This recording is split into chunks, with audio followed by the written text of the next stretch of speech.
This is really a network about not only being a participant, but being a producer.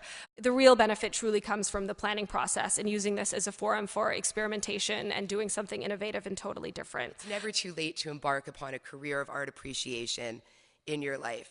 And the more that organizations can do to demonstrate that to people, the better. What about just somebody who, is a lawyer somewhere and just feels like, the mall is boring? How do you talk that person into going to a museum?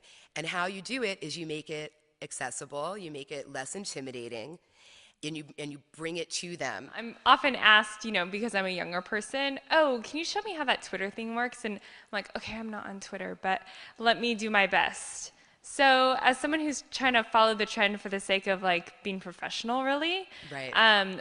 Who do you recommend? What's a good example of someone who's using Twitter effectively or using Facebook effectively? Is there some arts organization who's really, hitting that delicate balance between not dumbing down, but being accessible? My favorite person on Facebook by a factor of about 1 million is Jerry Saltz. He is promoting actual conversation among actual thousands of people on actual topics of interest in a way that no other of his media outlets enables him to do, and in a way that seems to be of genuine interest to him. Instead of saying, tell us about us, the point of our survey was tell us about you.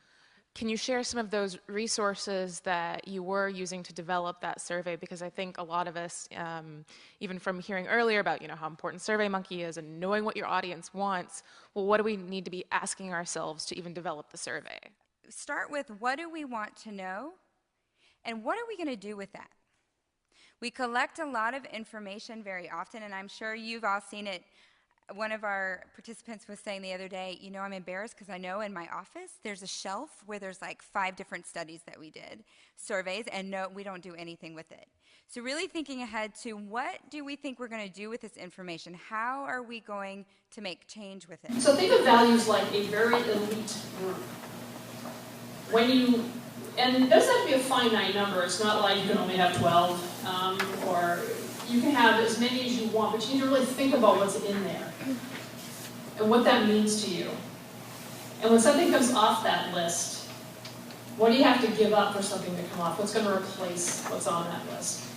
Does your work satisfy you? Does it work for you? Does it work in your life? Are you happy, fulfilled? You allowed to do things that you want to do? What do you think is the best way or most important in establishing a brand identity or getting your name out into the ether?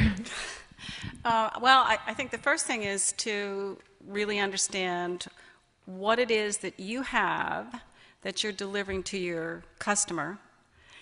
It's probably the most important tool any arts organization has, is a very robust database with all the information about all your customers. You only get the first 90 days of a job once. I advise you, take advantage of them. You get to be new for a very short amount of time. Talk to as many people as you can. When you're describing your mission, ask another question at the end of that. To what end? Right? So, we are a new theater company that is dedicated to new and challenging works of the American theatrical landscape.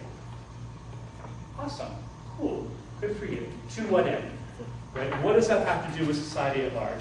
What is the impact? What are the outcomes that you want to be involved with? I'm from Seattle, came to LA to be a writer and do the arts, and I was down to my last money, and I just didn't have anything else to give, but I didn't want to do anything else but the arts. Finally, amazingly, I got this call, and it was on Monday, and they said, start on Wednesday, and I just cried. I had a tantrum, and it was to do this theater production with kids, and I just couldn't do it. Had a horrible tantrum. I was so scared. There I was in front of my dream, but I was so scared. Anyway, I go in on Wednesday, and all the little stupid games I had made up worked, and all the kids liked it, and next thing I know, 8 weeks later, I was running that program, and then the next year, I ran the whole entire program, and I just was able to live my dream from there. So that professional development of taking what I had in me and doing what I need to do just took me to my next level.